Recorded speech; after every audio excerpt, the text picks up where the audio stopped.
تعالوا نتكلم عن حاجة مهمة جدا، هي أخطر مرض من الأمراض التنفسية في الأطفال، اللي هو الالتهاب الرئوي. إيه هو الالتهاب الرئوي؟ الالتهاب الرئوي هو عدوى بتصيب الجهاز التنفسي بالذات الرئة، والحويصلات الهوائية بتمتلي صديد أو مية بدل الهواء، وده بيوصل الأكسجين أقل للجسم وبيخلي التنفس صعب جدا. ايه اسباب الالتهاب الرئوي او الميكروبات اللي تعمل كده؟ ممكن الفيروسات زي الريسبيراتوري سينسيكيال فيروس والانفلونزا، وتاني حاجه ممكن تكون بكتيريا زي المكورات الرئويه، ومشهوره جدا وعشان كده ليها فاكسين او ليها لقاح، واحيانا بتكون فطريه في الناس اللي عندهم نقص مناعه لا قدر الله. اعراض الالتهاب الرئوي في الاطفال: كحه، وممكن تكون مصحوبه ببلغم كمان، وسخونيه، سرعه تنفس او صعوبه في التنفس، تعب عام او خمول، فقدان في الشهيه، وبعض الاحيان ممكن الطفل ينهج او صوت نفسه يكون سريع جدا وممكن يزرق. عشان كده لازم نوضح ايه هي الحاجات الخطيره اللي لو حصلت لازم نروح للدكتور او المستشفى. سرعه في النفس شديده او سرعه في ضربات القلب. لو الاطراف بقت زرقاء، يعني الايدين والرجلين بقوا يزرقوا،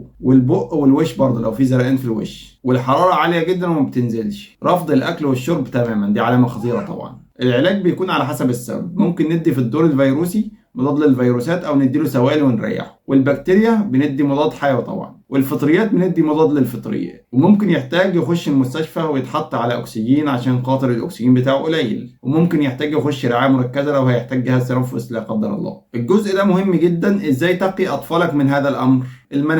المناعة بتتأتى من الأكل الكويس والنظافة الشخصية، ياكل كويس جدا، يتغذى كويس يعني عشان مناعته تكون كويسة، ويكون في نظافة شخصية، يعني يغسل ايديه وهو داخل من بره، والحاجات اللي احنا عارفينها دي. في الآخر بقول لكم إن الالتهاب الرئوي مرض خطير، ولكن لو اتعاملنا معاه من بدري صح بنتجنب هذه الخطورة إن شاء الله، وما نوصلش للمراحل اللي بيحتاج فيها تنفس صناعي أو أكسجين أصلا. والسلام عليكم ورحمة الله.